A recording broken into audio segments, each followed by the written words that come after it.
लाल किला सज चुका है। झांकियां अपना करतब दिखाने में जुट गई है। देश में हर्षोल्लास का माहौल है। शुभकामनाएं दी जा रही हैं और मिठाइयां भी सब एक दूसरे को खिला रहे हैं, क्योंकि देश की आजादी का दिन है। और आज के दिन हमारा देश आजाद हुआ था अंग्रेजों की एक लंबी हुकूमत के बाद। आज ही हम अंग्रेजों के चंगुल से आजाद हुए थे। आजादी के इस महोत्सव पर हम आपको बताने चल रहे हैं एक रोचक कहानी के बारे में, जो मंगल पांडे के ऊपर आधारित है।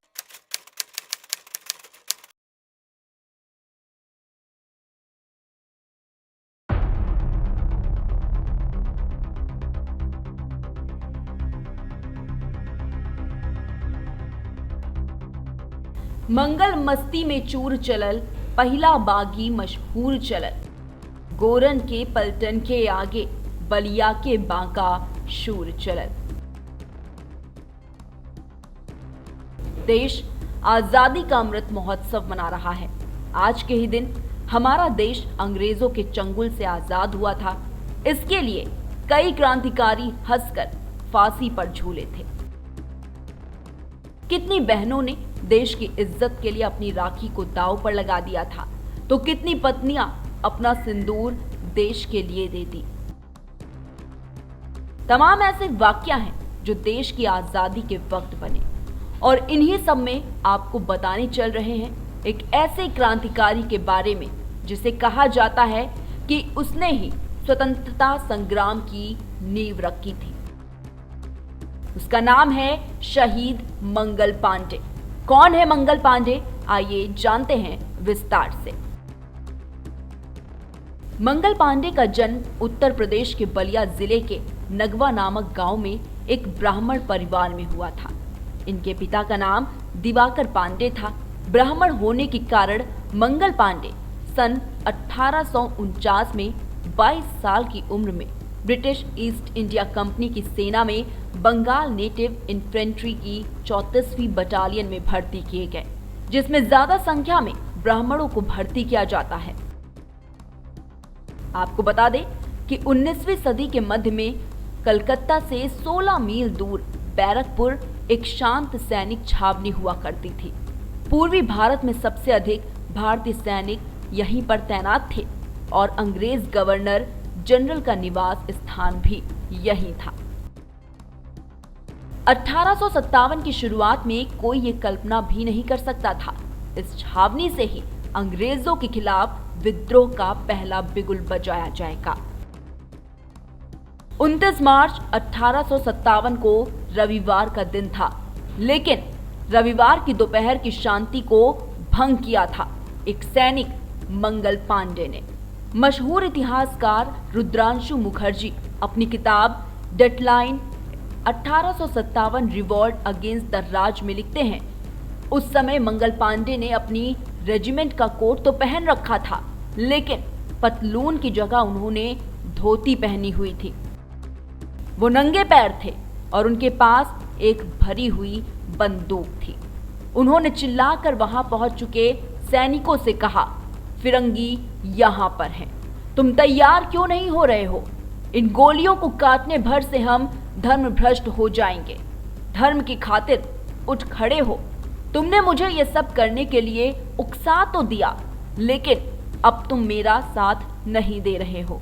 मंगल पांडे की बगावत की वजह थी तत्कालीन राइफलों में इस्तेमाल की जाने वाली गोलियां।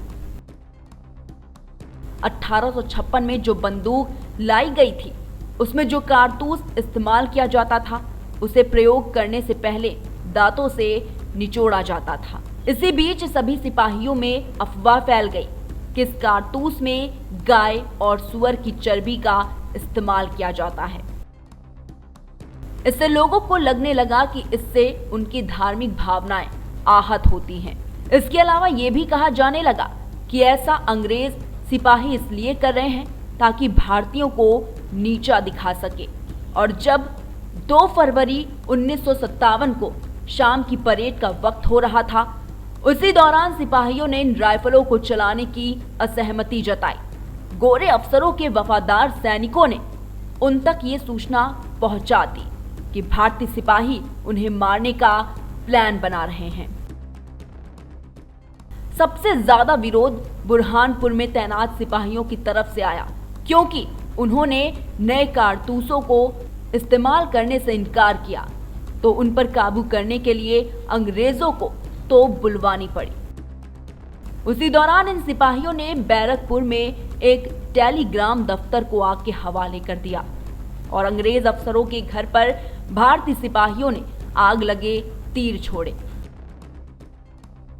जॉन विलियम के अपनी पुस्तक a history of the spy war में लिखा, शायद इसका संबंध उस जमाने में बहुप्रचलित इस अफवाह से था कि प्लासी की लड़ाई के 100 साल बाद यानी कि 1857 में भारत में ब्रिटिश राज का अंत हो जाएगा।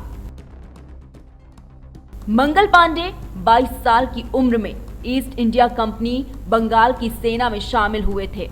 15 से 27 मार्च के बीच मंगल ने हनुमान और शिव की पूजा अर्चना की और 29 मार्च 1857 को शाम में मंगल पांडे ने हंगामा खड़ा कर दिया और तभी परेड ग्राउंड पर लेफ्टिनेंट BHO पहुंच गए। मंगल पांडे उन्हें देखते हुए ही उन पर गोलियां दाग दी जो उनके घोड़े पर जा लगी। वो गिर गए और उठते ही उन्होंने मंगल पर फायरिंग की, लेकिन गोली मंगल के बगल से निकल गई। तभी वहां मेजर हुसैन पहुंच गए और हालात देखते हुए दोनों अंग्रेज सिपाहियों ने अपनी तलवारें निकाल दी।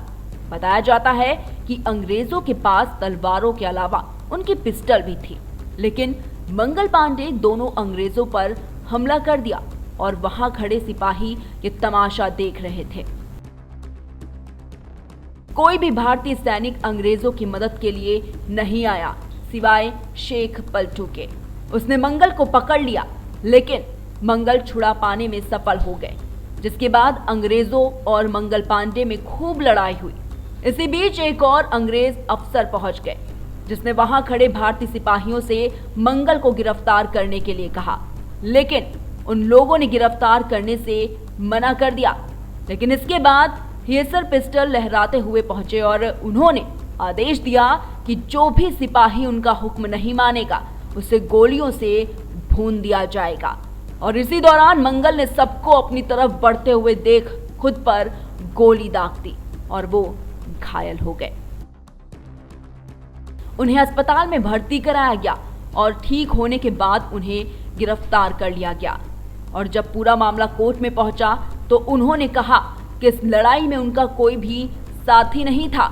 साथ ही साथ उन्होंने स्वीकार किया कि पिछले कुछ समय से वो भांग और अफीम का सेवन कर रहे हैं। इसके अलावा उन्होंने ये भी बताया कि वो नहीं जानते उन्होंने किसको गोली मारी और किसको नहीं। आपको बता दें कि उस दौर में गोरे अफसर पर हमला करने अपने लिए मौत के वारंट के समान होता था। इन वाक्यों के लिए सिपाही मंगल पांडे को मौत की सजा सुनाई गई और 8 अप्रैल 1857 को मंगल पांडे को फांसी दे दी गई। बता दें कि 1857 के विद्रोह में फांसी पर झूलने वाले मंगल पांडे पहले भारतीय थे। मंगल पांडे अपनी मौत के पहले देश में स्वतंत्रता का ऐसा बिगुल बजा दिए थे जो देश के अन्य हिस्सों में पहुंच चुकी थी। और इतिहासकार ये भी कहते थे कि स्वतंत्र भारत की यही नींव भी थी। मंगल ने जो चिंगारी जलाई थी उसकी लौ देश भर में सुलगने लगी। अब भारतीयों ये मन बना लिया था कि देश को आजाद कराना है और उसके बाद से हर हिस्सों में देश की आजादी के लिए लोगों की उत्सुकता बढ़ गई और धीरे धीरे बिगुल बजता चला गया, जिसका नतीजा ये हुआ कि कई दशकों बाद आखिरकार भारत 15 अगस्त 1947 को आजाद हुआ।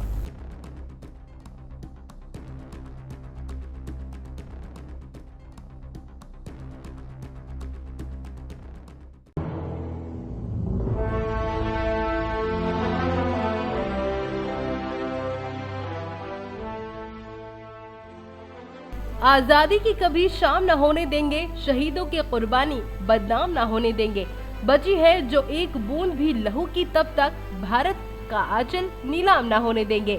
जय हिंद, जय भारत। डॉक्टर गिरिजा शंकर वर्मा TRC महाविद्यालय में शिक्षा संघ का सहायक प्रोफेसर की तरफ से समस्त क्षेत्रवासियों और देशवासियों को स्वतंत्रता दिवस और श्री कृष्ण जन्माष्टमी की हार्दिक शुभकामनाएं एवं बधाई।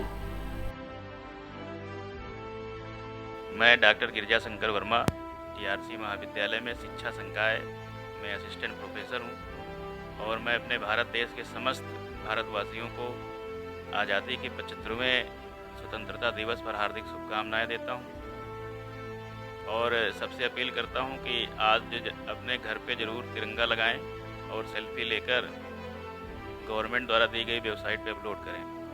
जय हिंद, जय भारत।